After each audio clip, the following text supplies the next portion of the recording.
Welcome to another edition of the Deep Cover Podcast. This week, I kind of want to talk about the NFL draft. This episode is launching on draft day, and it's one of the bigger events of the NFL calendar outside of the games that are played, right? The start of free agency is a big one, and of course, the draft is just a spectacle. This year it's taking place in Detroit. I was there last weekend, and so much of the city was kind of being reconfigured, shut down, whatever you want to call it, in anticipation for the draft. That's because a lot of people travel for these drafts ever since they moved out of Radio City Music Hall in New York City. And the reason is we just love football so much, man. This American pastime thing is all in on the NFL, all in on football. And the draft is indicative of that. The draft's a time of hope, right? You are say you're a bad team, you're the Chicago Bears, you're the Arizona Cardinals, you had a disappointing season, right? The draft gives you an idea and a hope that you could get the next great star for your franchise, right? And this year in particular, it's always going to be a lot more hope when QBs are involved, right? So the top three prospects this year are probably going to be quarterbacks. Caleb Williams from USC, Drake May from North Carolina, and Jaden Daniels from LSU. In addition, you still have other guys later, J.J. McCarthy from Michigan, Michael Penix Jr. from Washington, Bo Nix from Oregon, Spencer Rattler from South Carolina. And the draft has become such a big multimedia event, but it's really just a crapshoot, right?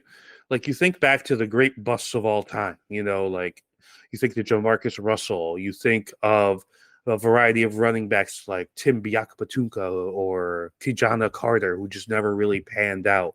Carlos Rogers at the wide receiver position. So a lot of guys who just didn't work for whatever reason. But the reason we watch the draft is because it's the possibility of what if, what could be, how this player could translate, right? And that's exciting. It's like buying a lottery ticket, that this guy could be the key to my team's success. And I think that's a big part of it. And what the NFL has done is capitalized on the marketability of the event. The first round is a spectacle. It's widely televised and everybody's tuned in because they want to see who that next great player is going to be for their team. This year, again, you have a lot of quarterbacks in here, right? And, it starts and ends with Caleb Williams and what he's going to be for the Chicago Bears. I tend to think that it's really good for the NFL that when a prospect of Caleb Williams' caliber is coming out at that position, that a franchise like the Chicago Bears are getting him, because the Bears are one of those teams that they're a legacy franchise. And I would argue the NFL is a good place when the Bears and the Packers are good. It's with a bunch of other friends, like when the Cowboys are good, it's good for the league, for example, as well. But if he had gone to if this was somebody like Tennessee or Jacksonville or something like that, those type of franchises don't really move the national needle all that much. I think it would have been good, but not as good. But now you have a chance to really revitalize the Chicago Bears franchise, the city of Chicago, who loves football. And I think that's going to be a huge win for the NFL. And then you got guys like Drake May or Jaden Daniels potentially going to New England to kind of refortify that team's fan base after the departure of Tom Brady, that now that the Mac Jones experiment has fizzled out and failed. And then you look at these receivers here. Marvin Harrison Jr. might be one of the best receiver prospects we've seen in a decade. Rome Odunze from Washington is going to be an excellent pro. Malik Neighbors from LSU has also been chatted about as an excellent pro prospect as well. So there's a lot of big-time names. And I think the thing that happens is that we're so into college football now that we get attached to these guys. We watch them for a couple of years at a variety of schools thanks to the transfer portal. And we're invested, right? More than we'll be invested in the NBA draft with one and done, or the MLB draft, which is, players have been in college, but you don't really watch college baseball like you watch college football, right? So it's an interesting time of year, a time of hope, a time of analysis where a lot of people get stuff wrong, right? Anybody who's kind of predicted players that are drafted has gotten something wrong along the lines. This week, I'm talking to Stewart Brooking from Off the Ball Network, the host of the Good Morning Brew with Stu podcast. And Stu is a great football mind from a tactical perspective. He does a lot of scouting for the draft. Does a big board every year. Which is out right now. You could catch all of his stuff linked in the show notes.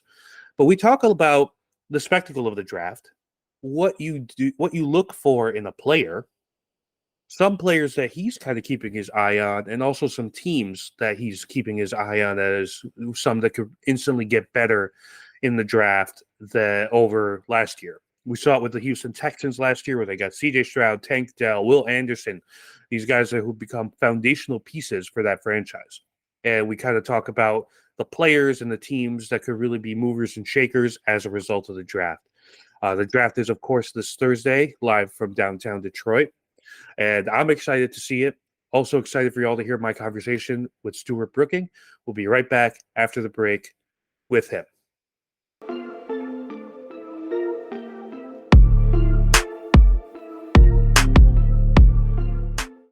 All right, joining me now on the Deep Cover podcast is a fellow podcaster, a big football guy, but more importantly, my partner on Off the Ball Network Trivia, Stewart Brooking. Stu, how's it going, man?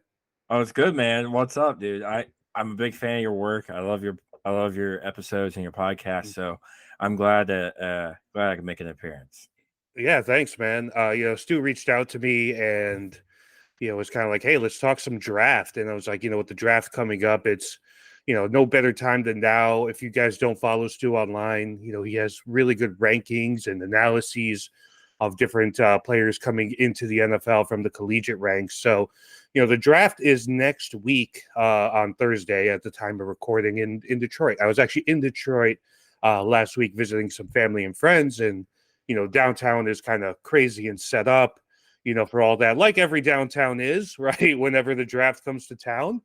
And so I guess I want to start off with this, why is it such a big deal, right? Like every year that the draft, ever since they moved to multiple different cities and took it out of New York, it's been a huge event. Like hundreds of thousands of people make the migration to these cities. We saw it in Nashville a couple years ago. We saw it in Kansas City. We're going to be seeing it in Detroit this year. So if from your perspective, Stu, what do you think is like the secret sauce of why people love the NFL draft so much? Yeah, I think you have to go back to 1980, and it starts when ESPN first kind of came around.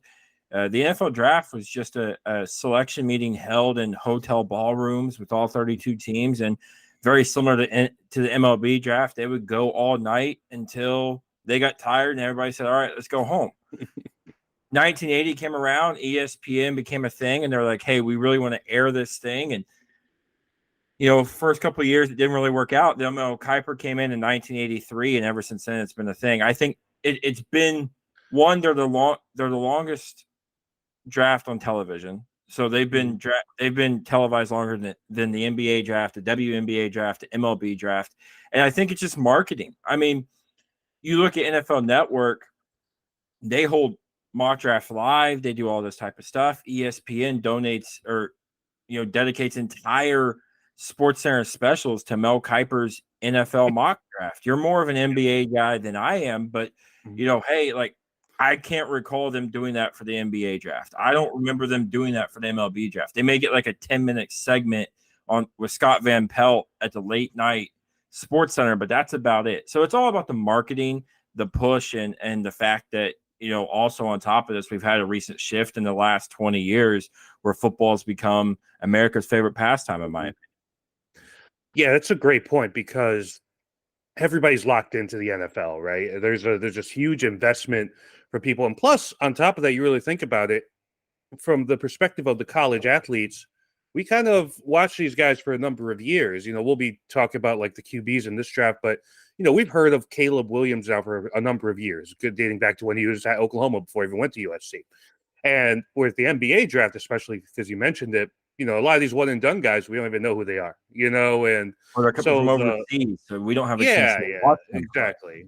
So there's not that buy-in, right? And you look over the years, you look back to like like famously the '83 draft you mentioned, with Elway and stuff, and uh, it's changed a lot since then, right? It's a lot more glamorized. It's a lot more of an event.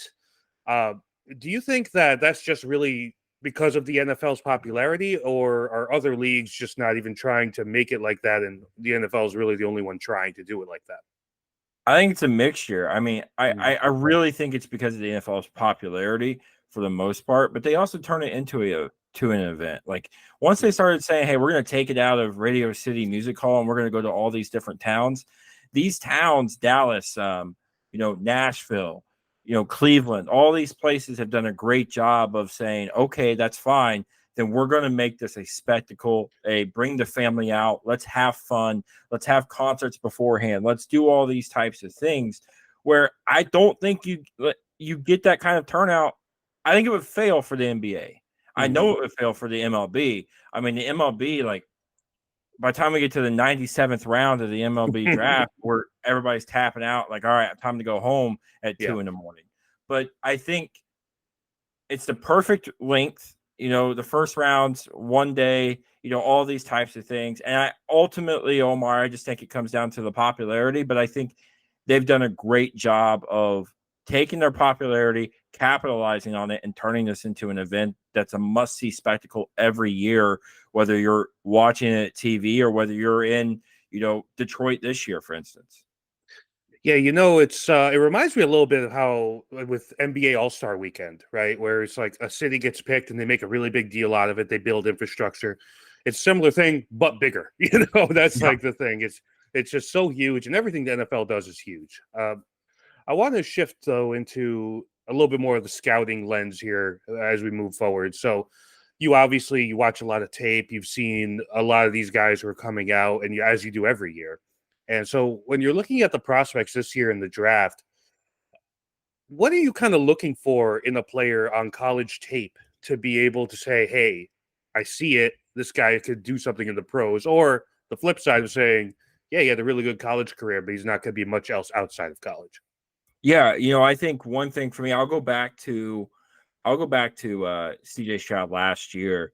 I pride myself on being on the CJ Stroud bandwagon when nobody else was. When he was losing to Michigan, I was still saying I think this guy's the number one quarterback in the draft. And the reason I say that is congratulations, people can run fast and throw far. And like, don't get me wrong, as a Colts fan, I want Anthony Richardson to do well.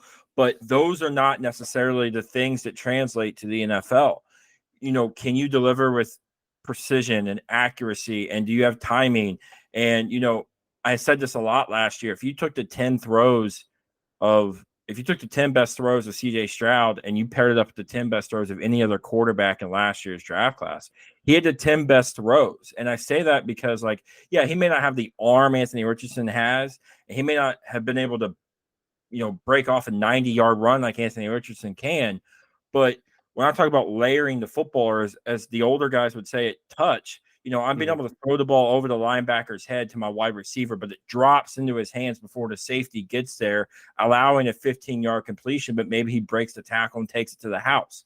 Those are things that translate in the NFL. I mean, if we were, 10 years ago, it was the big arm. That's what people cared about. It didn't necessarily work. That's why there were a lot of misses with J.P. Lossmans and Trent Edwards and Kyle Bowlers and all this type of stuff. But if this was 10 years ago, a guy from Tennessee and Joe Milton would probably be the number one guy because he's 6'4", he's 245, he's got a rocket of an arm, but he completes like 45% of his passes. So you got to look at the tape and not just the numbers. And I think sometimes numbers are great, but you got to use the numbers as like your backup data. Okay, this guy's completing 65% of his passes, but is it all on screen passes? Because if it's on screens, then like that doesn't really tell you what you need to be told as far as how that's going to translate to the NFL. But I think ultimately there's things you can find within players. Like I said with CJ Stroud, layering the football, those types of things. Those are things that translate.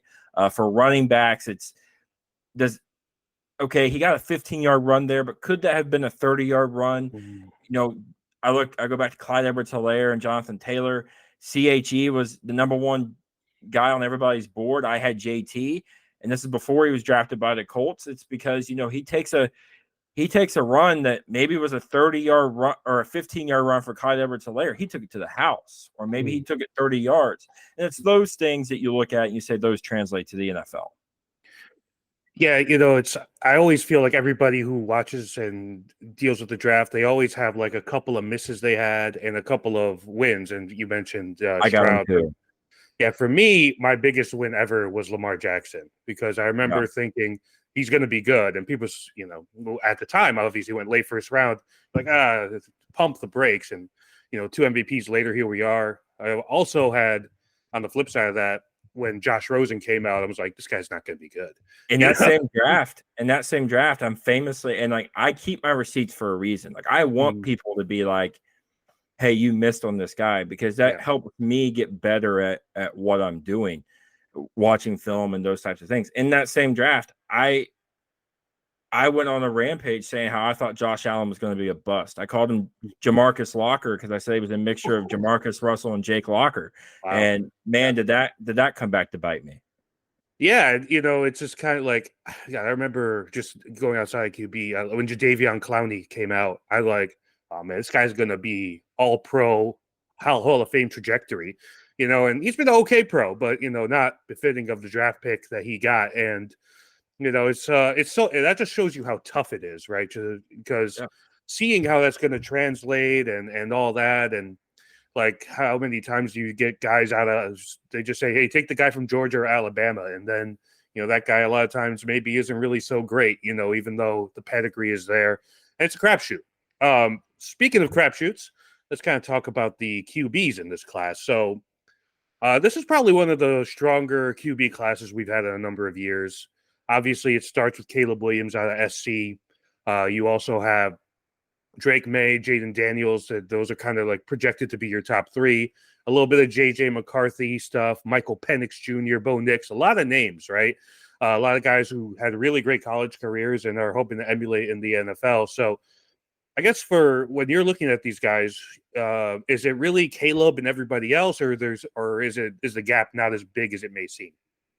No, I think the gap. So for me personally, how I rank these guys is it's Caleb Williams. There's a little bit of a gap. It's Drake May. There's a little bit of a gap. Jaden Daniels, and then it's everybody else. Mm-hmm. I think the reason I have it that way is obviously Caleb can do everything you want him to do as a professional quarterback. He's got that Patrick Mahomes-esque, all those types of things. And people are fascinated with Jaden Daniels, don't get me wrong, but the same stuff that we are priding and beating the drum for Caleb Williams, Drake May does all the same stuff. And he's bigger, he's stronger. I don't know if he's faster, but he's everything you want in an NFL quarterback. It's just, he had a little bit of a down year last year and he played for UNC, but Caleb Williams had a down year too. And we're saying he's a generational talent going back to Andrew Luck. I would disagree going back that far, but, I do think Drake May's right up. I mean, he's close. He's not, I said there was a gap, but I don't think the gap's super long, shall I say. So for the other guys here, so I think the consensus generally is Caleb could be generational, Drake May could be a Pro Bowl level player, and Jaden Daniels could be an excellent starter. I think that seems to be kind of the thought process right now for a lot of people. But when you look at the other guys, Nix, Penix, McCarthy, Rattler from South Carolina, do you see these guys as just like potential backups, or do any of them have starting potential in your eyes? Yeah, I think to me, I think JJ McCarthy, I've said this a lot, is going to have a 10 or 15-year career. But I think that as a backup quarterback for JJ, I don't see why people are, boisting him up to being maybe the 4th quarterback off the board in the first round. I don't see it. I look at guys like Bo Nix. I think Bo Nix will be a starter. I think he could have a successful career. I think it's team dependent on there. He's got a quick twitch. He's smart. He's seen a lot of football. He can do all those types of things. For Michael Penix Jr., he's kind of the wild card in this because I think Michael Penix, if he stays healthy, his game translates. Yeah. Now, I think he struggles a little bit in the short to intermediate routes. I think that needs to be a little bit better. But his deep ball is the best in the draft. He throws the ball with with leverage. He does a lot of things that translate into the NFL. But I do think Spencer Rattler is a guy you're going to get seen drafted in the 4th or 5th round that our boy Mo says could be up there with Caleb Williams as the 2nd best quarterback in this draft class. I don't know if it's that high because I'm very, very high on Drake May. But let me tell you this. If you're telling me he's the 3rd best quarterback in this draft class, he has a better career overall than a guy like Jaden Daniels, I wouldn't be a bit surprised. I think for him, it's going to be where he lands and those types of things. I'm very high on Spencer Rattler. I think if you have an older quarterback looking at New York Jets, looking at some of these other places, I would take a look at Spencer Rattler to potentially be my replacement for my guy in the future. Yeah, I like Rattler as well. I was talking to a friend of mine about him, and I feel like he had just kind of bad situations throughout his college career, but the tools are there, and it's always tough when you have intermediate college success where you see the tools and how does it go. Sometimes it goes well, sometimes it doesn't. I think I'm a little too close to the situation with Penix. I live in the Seattle area, so obviously I when I moved here and immediately I just start watching this Washington team that just this guy's like launching this ball all over the yard, and you do wonder, well, he had 3 guys who are probably going to be in the NFL at receiver, namely Romo Dunze, who might be a top 10 pick, and so you wonder, like, well, how much is that benefiting him? That's what makes it so tough, man. And the injury history, the age, he's so polarizing, as a prospect. But he's another guy. I think you get him on the right team, and then all of a sudden, he just takes off, and you get him for like a shorter window because he's older in the injury history. But hey, it's if you get 8 to 10 great years out of him, then how can you really be mad, especially if you get a 2nd round pick grade on him, like a lot of people have. But Omar, too, this is not 2012 anymore. I mean, we watched Tom Brady play into 45 or 46, and we're seeing Aaron Rodgers in his 40s playing high-level football. So if he can stay healthy, like that's the thing, like with Hendon Hooker last year. I had Hendon Hooker as the 3rd best quarterback, but everybody told me he was so old. And I'm like, he may be 25, but he can still bust out a 15, 20-year career with the way quarterbacks are playing these days. So, yes, he may be on the older end, but if he stays healthy and he plays well, this is a guy who we could be talking about when he's in his mid-40s as still playing the game of football. Yeah, that's the thing, too. The arm strength is there. You mentioned the lack of maybe a short and intermediate touch. You would think maybe he could develop that a little bit, but yeah, his game, I think, it's not predicated on athleticism anymore after all the injuries at Indiana. But it just I think I'm hopeful that he has a great career. He was just so fun to watch for me. Again, now just trying to no objectivity there at all. Just like, hey, this guy was fun. He played at Indiana here for a little bit too, so I watched him play a lot when he was here at Indiana. They went on that run and the COVID year, all that type of stuff. Some of it's fixable, his short to intermediate stuff. It's all throwing mechanics at this point. If he can work on that, getting his hips around, those types of things, I think he'll be fine. Let's kind of pivot to defense. I always find that whenever there's a quarterback or offense heavy draft, you often see a lot of all pro level defensive players kind of slip into the middle of the 1st round and people get great value. So for you looking at all the prospects this year, which defensive prospects kind of stick out to you the most? Yeah, I'm a big fan of Latu Latu, the defensive end out of UCLA. I like his athleticism and his mobility. I think when you're a guy who can do a lot of things, if you go and watch the tape, there's several plays of him where he's dropping back in pass coverage and intercepting passes. If you can do that as a defensive end, these defensive coordinators are going to drool. Of course, I said the same thing about Isaiah Simmons, and he hasn't been used properly. But I'm a big Quinyon Mitchell guy. I like bigger corners. I'm a fan of some of the Richard Shermans of the world, those types of things. Quinyon may not be that big, but he plays like it. I like those types of guys. Jared Verse, another defensive end, I really like. Dallas Turner. I usually really like the linebackers too, especially those that can cover. A couple of years ago it was Nakobe Dean, because I think with the world that we're in with tight ends and stuff, you're going to have to be able to have somebody who can do it one-on-one, and some of these coverage linebackers can do that. But for the last 2 years, in my opinion, I know that a first rounder went last year to the Lions. I don't think there's been a linebacker worth a first round pick in the last 2 years. I don't know if there's one worth a second round pick in this year's draft class. So that tells you kind of where we're at the linebacker position and where we're going. But for me, Quinyon Mitchell, it's going to be interesting to see where he goes out of Toledo. And then Latu Latu out of UCLA are the top two guys, in my opinion, defensively.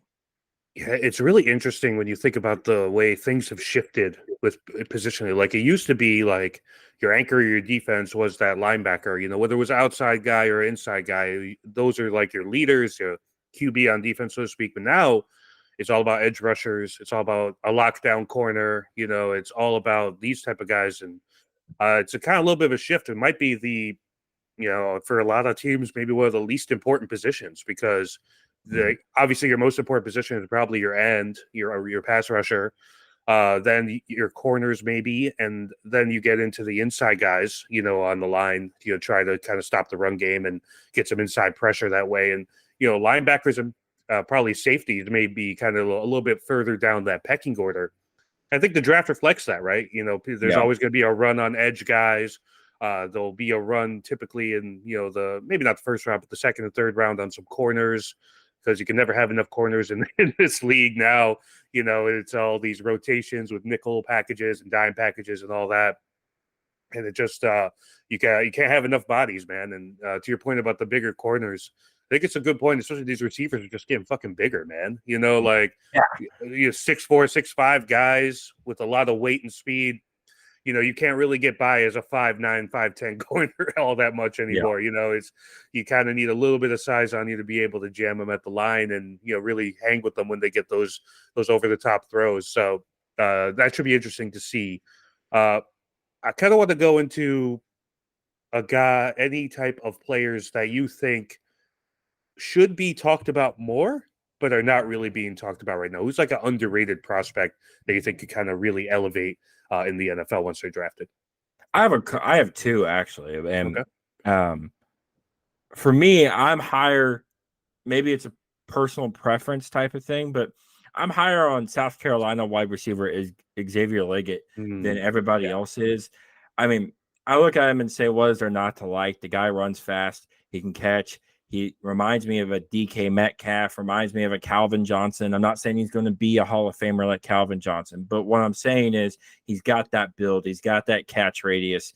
He reminds me of that. So for people to have him as far down on their list as 7th or 8th or 9th or 10th and having him in the 2nd or 3rd round, to me, doesn't make a lot of sense, because I think this is a guy who we're going to be talking about.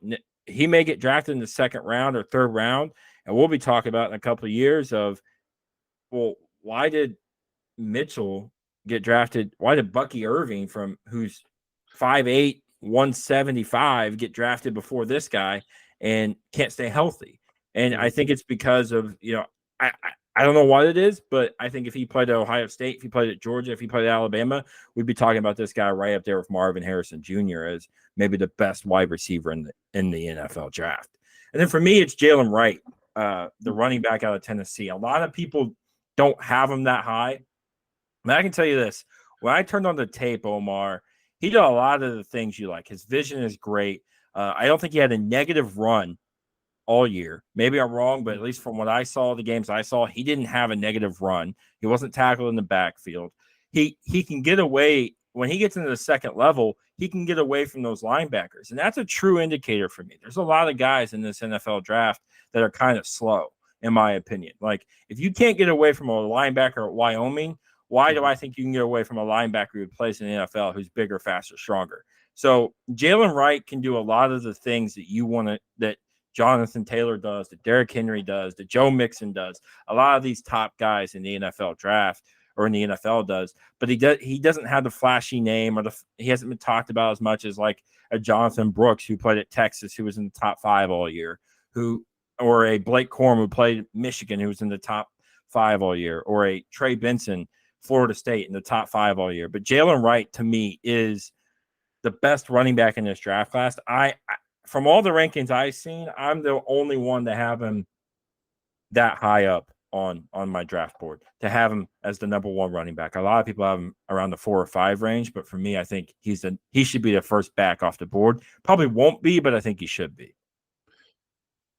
Talk about the receivers. You obviously mentioned Liggett from South Carolina, and you alluded to Harrison Jr. Obviously up there, you have Malik Neighbors from LSU, Roma Dunze from Washington, Coleman, I think, from FSU as well. So a lot of guys that are kind of talked about first round grades. Do you think any of those guys are going to be that you're a little questionable on as far as maybe they're a little overvalued right now, or that they might be misses, or you think those guys are all going to be pretty good pros? I think a lot of them will be pretty good, especially Harrison, Odunze, and the 2 from LSU. I'm a little higher on Brian Thomas Jr.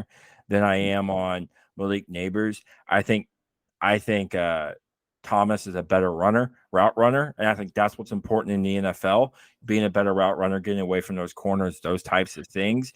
I know people say Malik Neighbors is better, and from what it's looking like, the Colts may trade up to get Malik Neighbors. So this may come back to bite me in the rear end as a Colts fan. But I'll tell you this.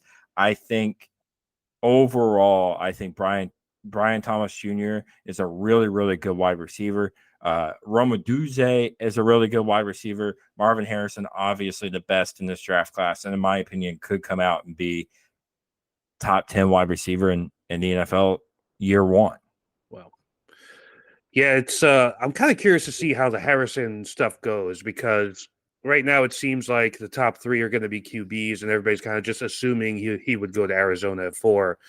And I just do wonder, if there's somebody just really falls in love with him as a player and wants to make a splash.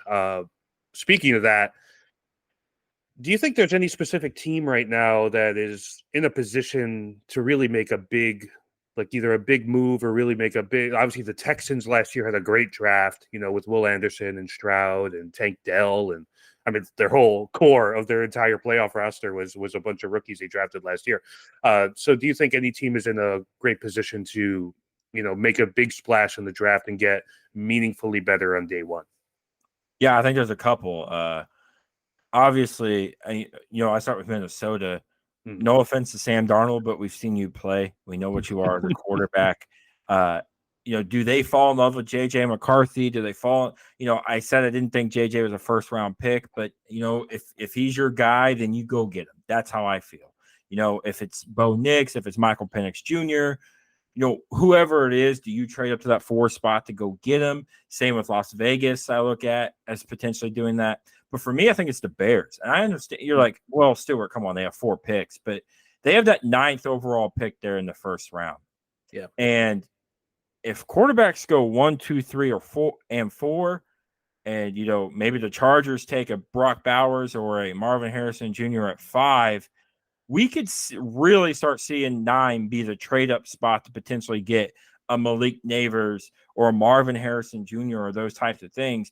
And then all of a sudden the Bears could go from 4 picks in this draft to potentially having maybe 5 or 6 or 7, depending on what kind of haul you get for the 9th overall pick. And then all of a sudden you've gone from getting Caleb Williams, maybe an offensive lineman or a weapon, and then some fill-in guys here in the second round, to having some meaningful guys on a roster to build around your young, once-in-a-generation talent quarterback to help him his rookie year, but also in the foreseeable future. So the Bears, depending on what happens at 9, not the 1, because we know what's happening at 1, but at 9, I think a lot of it depends on what happens at 9. The Bears could have a transformational draft, very similar to what the Houston Texans did last year. Yeah, I like the call out for the Bears. It feels like are setting everything up here. They've gotten some weapons now, and obviously they're going to be getting the QB with Caleb. And, it just seems like after my entire lifetime of the Bears really just kind of, being married to the old 85 Bears kind of whole ethos is just kind of, they're like, all right, it's 2024. Let's modernize now. Let's let's get the QB, let's get, these weapons, and they've got the makings to, be interesting in the NFC North for years to come. So that should be an interesting one to watch. Obviously, you mentioned that you're a Colts fan, so I can't let you go without asking you, what do you think they're going to do in the draft? Well, I'll tell you what I think they should do is, I mean, corner is the weakest spot on the Colts right now. We have Juju Brents out of Kansas State, who was a rookie last year, but he was a second rounder. Outside of that, we don't have much at corner. In my opinion, I think that's where we should go. People are saying Malik Neighbors, those types. Listen, I don't see the issue. I think Michael Pittman Jr. has done a great job of showing that he's a top guy. I think Josh Downs is going to be a really, really good second guy, and you could have Alec Pierce as a third guy, and you could get a really good wide receiver in the second round to kind of round out that draft class. So for me, I don't see it. If they try to get Malik Neighbors, I might be a little upset, but I'm not going to be super upset. But for me, I think if they stay at 15, and a lot of it depends for the second name I'm going to mention, a lot of it depends on if he's still there. But for me, if they stay at 15, the pick should be, in my opinion, either Quinyon Mitchell or any corner that's available, or Brock Bowers, because tight end's also a weak position for them. And I drool at the mouth watching Brock Bowers play with a potentially healthy Anthony Richardson. So, if you stay at 15, Quinyon Mitchell or a corner. If you move up, I guess it's going to be Malik Neighbors. But for me, I want to see it be a corner, in my opinion.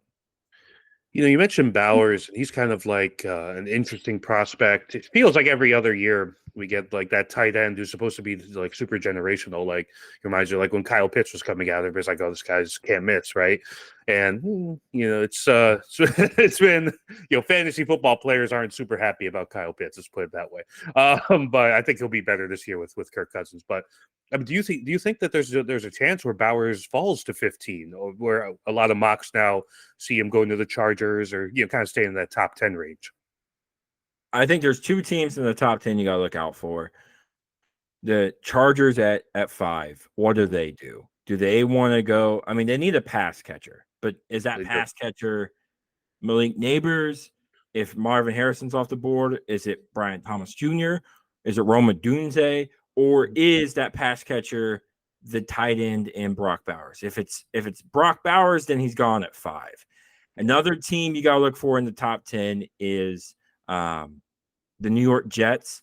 What do they do? Because Brock Bowers can block as well. I mean, I think they should probably go offensive line. I mean, you gave Aaron Rodgers a bunch of money. You traded, you went to go get him, and he played 4 snaps for you because your guy couldn't block and he got hit and tore his Achilles. So, in my opinion, I think you should get an offensive lineman. But I do think people foam at the mouth seeing what Travis Kelce does, knowing Brock Bowers could potentially be that, teaming that up with Aaron Rodgers. So those are the two teams in the top 10 I think you got to look out for. If he gets to pass those guys, Colts are really the first team I see outside the top 10 where he could possibly go at 15. Yeah, I would love to see him on the Colts. And a friend of mine who might be listening, who's a Chargers fan, might not like me saying this because he's really big on Bowers as well, going to them. But I feel like the Chargers need multiple pass catchers now that they've let their 2 main guys go, due to, just salary cap issues. And so a trade down to me wouldn't be a terrible idea, for such a receiver heavy draft, to be able to get a couple of guys, and I think with the Colts, obviously your priority is keeping Richardson healthy and upright. He showed flashes of what he could be. Got to learn how to slide, man. He was taking so many hits in like shoulder area and stuff. It's just like, that's what all the running quarterbacks have to learn, right? Lamar had to learn it, all of them had to learn it, but I think getting him a reliable tight end, that's huge, right? Build up the confidence, somebody reliable. And when you have, I think that would be just a tremendous fit. And, I would really want to see about the Jets. I don't know. The Jets are just so chaotic, man. I'm not saying that as a Giants fan. I got no ill will towards the Jets, but it's just they're just a chaotic franchise, and with Rodgers there, you really don't know what to expect coming off that Achilles tear. But the draft should be interesting this year. Stu, I appreciate you coming on. Reminder, it's this coming Thursday. This episode will actually launch the day of the draft, so good timing. And but Stu, thanks again for hopping on. You could let everybody know what you got going on, where they can follow you, all that good stuff. Yeah. So if this is coming out Draft Thursday, I'll have some content out. Me and Jeff Hunt from Off the Ball Network are doing. We're doing a draft where we draft the best NFL draft classes. So that'll be a fun for the week of the NFL draft. So make sure you tune into that. The podcast is Morning Brew with Stu. You can find it everywhere: Apple Podcasts, Google Podcasts, SoundCloud, wherever you get it, Spotify. I'm having some more interviews with football coaches. As a guy who coaches middle school football, I'm trying to pick the brain, but I'm also trying to help educate the casual football fan a little bit, maybe understand the game a little bit better from a coach's eyes. Other than that, my big board should be out by now, so go check that out. My top 50 players in this draft, and then outside of that, we're going to round out some of the interviews with coaches, and then we're going to head into what I call my big project in the summer, which is my top 36 NFL quarterback rankings. I've bumped it from top 32 to 36 this year. So I rank I'll rank 36 quarterbacks who I think are the best leading up to number one. So that's my big project to do every summer, and I'm looking forward to it. Don't mind my dog barking in the background. I know you're good, Stu. There was an episode of your pod. I think you had discussed some air raid concepts, a few months back. And, it's funny, we're in this era now, on the basketball side, where you got that JJ Redick, LeBron James podcast, where they talk about more schematics. And I think, that stuff is so important. When you have a deeper understanding of play styles and the way that just the formations to look for, it allows you to watch the game in a totally different light. So everybody make sure you check out Stu's pod. A lot of great informational, tactical stuff when it comes to the game of football. Appreciate you jumping on, man. You guys can always, of course, follow us on the Deep Cover podcast on Apple Podcasts and Spotify, or directly at deepcover.substack.com. Everybody enjoy the draft. We'll see you next week. Stu, thanks again, and we'll catch you guys all next time.